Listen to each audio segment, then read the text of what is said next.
धुंध में लिपटी सड़क पर एक धीमी सी गूंज सुनाई देती है, एक मोटरसाइकिल की घरघराहट।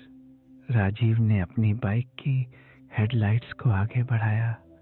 गांव के पुराने फाटक से अंदर घुसते ही उसकी छाया दीवारों पर डरावनी आकृतियां बना देती है। उसके चेहरे पर थकान और बेचैनी दोनों साफ झलक रही है, मानो किसी अनजाने डर से पीछा छुड़ाकर आया हो। पेड़ों की शाखाएं हवा में सरसराहट करती हैं और दूर से एक उल्लू की आवाज उस रात के सन्नाटे को और गहरा बना देती है। राजीव बाइक रोकता है। इंजन की ध्वनि अचानक बंद होते ही वातावरण और भी डरावना हो जाता है। वह चारों तरफ नजर घुमाता है, जैसे किसी को ढूंढ रहा हो या कोई उसका पीछा कर रहा हो। ठंडी हवा उसके गालों को छूती है और उसकी सांसें धुंध में घुल जाती हैं।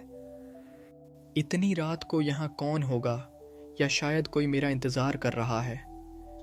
बुजुर्ग रामलाल, गांव का पुराना निवासी, झुर्रियों भरे चेहरे के साथ गहरी नजरों से राजीव को देखता है। बेटा, इतनी रात गए यहाँ कैसे? राजीव झिझकते हुए उसके पास जाता है। उसके कदमों में एक अनजाना डर महसूस करता है। बस कुछ तलाशने आया हूँ, शायद सुकून या कोई जवाब। वह धीमे स्वर में जवाब देता है। रामलाल धीरे से किताब खोलता है। धूल उड़ती है और उसके भीतर छुपे पुराने रहस्य सामने आने लगते हैं। इस गांव में हर अजनबी की अपनी कोई कहानी होती है, और कई बार वो जवाब जिनकी तलाश में तुम हो खुद तुम्हें ढूंढने लगते हैं। उसकी आवाज में गहराई है। राजीव के चेहरे पर जिज्ञासा और डर दोनों उभरते हैं, जैसे वह किसी छुपे हुए सच के करीब पहुंच गया हो। राजीव बाहर निकलता है। उसके मन में सवालों का तूफान चल रहा है।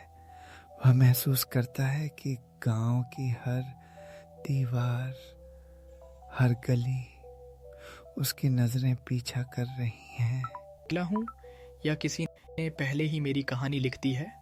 वह खुद से बुदबुदाता है और उसकी आंखों में डर के साथ साथ उम्मीद की झलक भी दिखाई देती है।